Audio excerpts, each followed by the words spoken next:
5 seconds. Start.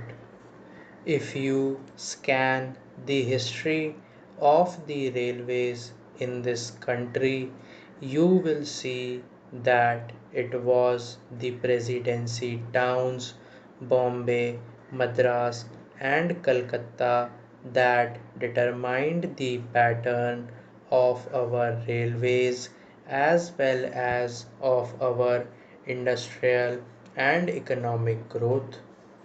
The British, when they landed in this country, established trading centers called forts. In Madras, it was Fort St. George. In Calcutta, it was Fort St. Williams. And in Bombay, it was merely a fort, and there was one in Surat also.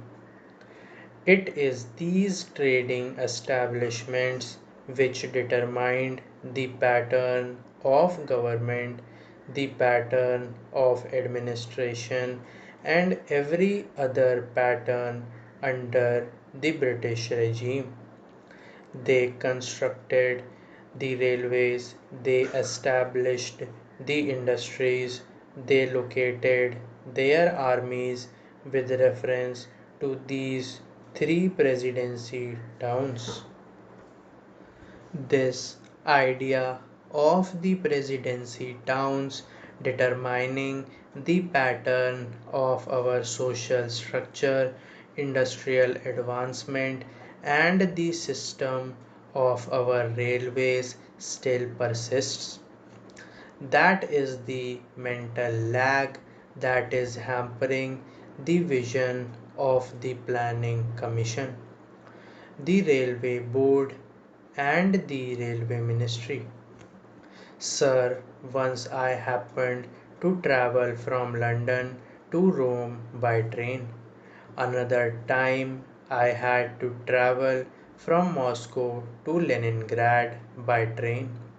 Nowhere did I find on the continent of Europe lines of varying breadth. It is all a uniform gauge. So is it in Russia, it may be 6 feet there. In America, in every industrially advanced country, you find that the gauge is uniform. This very country which ruled us, namely the United Kingdom, had inside its border a uniform gauge, but they inflicted three systems of gauge on India. They thought that that would perpetuate what is called their domination, or in the negative sense, that it would impede the industrial and economic growth of India.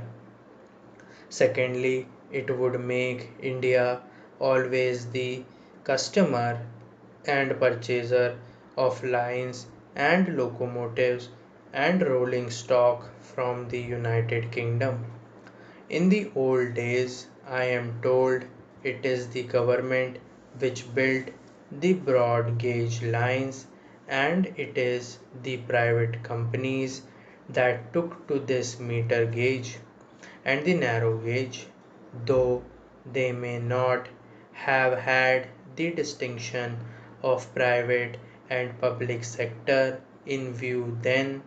It now appears that what the so-called public sector then did has been good, and what the private sector then did has been to our disadvantage. I would appeal to these agencies to introduce a uniform gauge throughout India. In this connection, it will be interesting to note the talk of the Honorable Railway Minister about the schools, primary schools, higher secondary schools, and high schools for the Indian Railways. If you examine the previous speech of the Railway Minister and also the working report of the railway board, you will find that the same figure is repeated every year. I have examined the figures and I find that this year only 16 schools have been added, out of which 13 are primary schools, one is a high secondary school, and two are middle or high schools. Instead of saying that they have been able only to provide 13 primary schools or one or two more high schools or higher secondary schools, the same figures are repeated in the speech. Although the Railway Board has all along been saying that education is the responsibility of the state and therefore the Railway Board does not own this responsibility, I would like to remind the Railway Minister about the agreement reached between the National Federation of Railwaymen and the Railway Board in the year 1955, according to which the Railway Board undertook to provide primary schools for the education of the children of railway employees. Sir, as I told you earlier, I had to say many things on the floor of this house, but I will conclude with only one or two more observations. I will first deal with the labor relations on the Indian Railways. I slightly differ from my honorable friend when he quoted me as saying that the permanent negotiating machinery has completely failed. It is a fact that this machinery is not functioning satisfactorily. At certain places, it has failed. There is no doubt about it. But I would say in this house most frankly that at the board's level this machinery has been working successfully. But this is not the position so far as the zonal railways are concerned. I do not say that in all the zonal railways it is so, but in certain zonal railways and in most of the divisions of these railways it has failed.